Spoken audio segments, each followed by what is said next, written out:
Happy Wednesday, everybody. Today I want to talk to you about fear.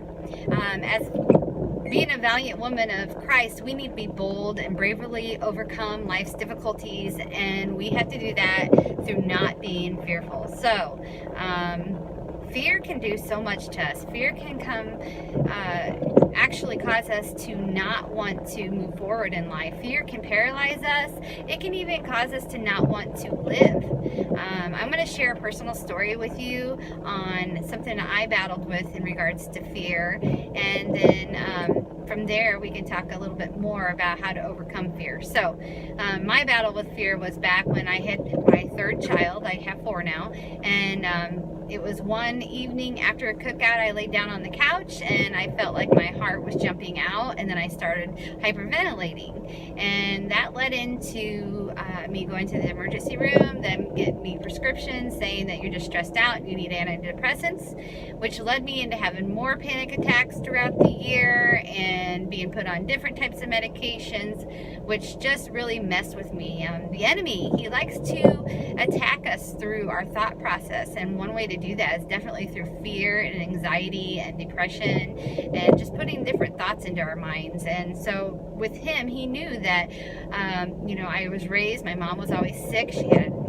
She had a stroke and open heart surgery, and I was just always worried that she was going to die. And that led into me thinking that I wasn't going to be there for my kids. And I started worrying, what if I end up like my mom, where, my kids think I'm always sick, or what if I am really sick? And, again, it's that manipulating fear, the father of deceit. He loves to put in our thought process of what ifs, right? What if this? What if that?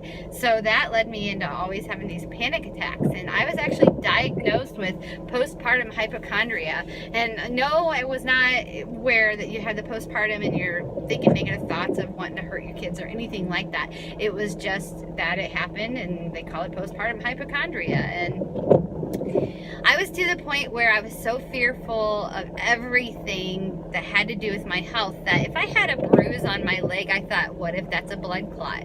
I was making myself sick, and Satan was just laughing about it because it was me focusing on fear instead of focusing on my faith and my relationship with Christ. And it came to a point where, I was probably driving my husband nuts because we would go to the emergency room probably at least 10 times within that year. There was a time we were driving to his dad's in Missouri, and stop, I'm dying. I felt like that anyway, and you need to get me into the emergency room. I need to make sure I'm not having a heart attack. And so with that being said, there came a point where one day I went out to sit on the steps in my husband's man cave, and I was crying, and he's like, what's wrong? And I'm like, honey, I can't live no more. I just don't want to live no more. If I'm going to have to deal with this, I'd rather just be dead. And I was definitely serious at that point in time. And my husband, he just looked at me and he said, I'm going to ask you something. He said,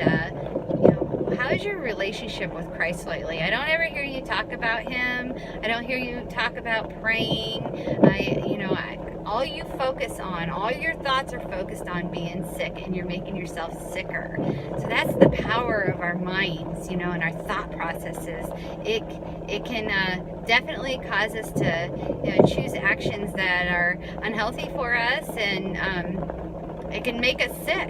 So Satan wants to attack our minds, and he'll do so through putting thoughts of fear and anxiety and depression into our heads. So that is why it's so important for us to renew our minds by going to the book that has all the prescriptions of ailments in it, the Bible, and in really retraining our thought process and having good things in our minds versus focusing on bad things. So fear definitely can paralyze us, and it can make us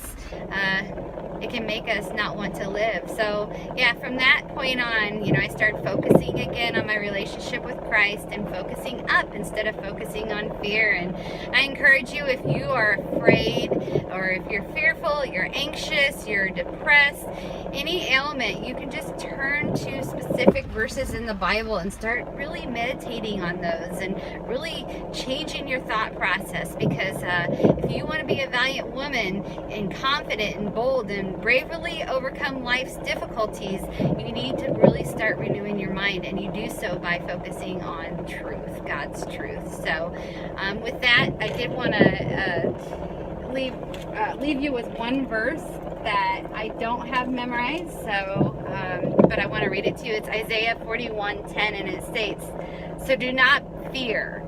It says, "Do not be dismayed, for I am your God. I will strengthen you and help you. I will uphold you with my righteous hand." Just knowing that He'll uphold us, He'll put us in the palm of His hand and comfort us and protect us. It's just so encouraging. So that is a verse that I would encourage you to meditate on, and just take comfort in it. So that's what I leave you with. I love you, and have a great day, and reach out to me if you need some prayer. God bless.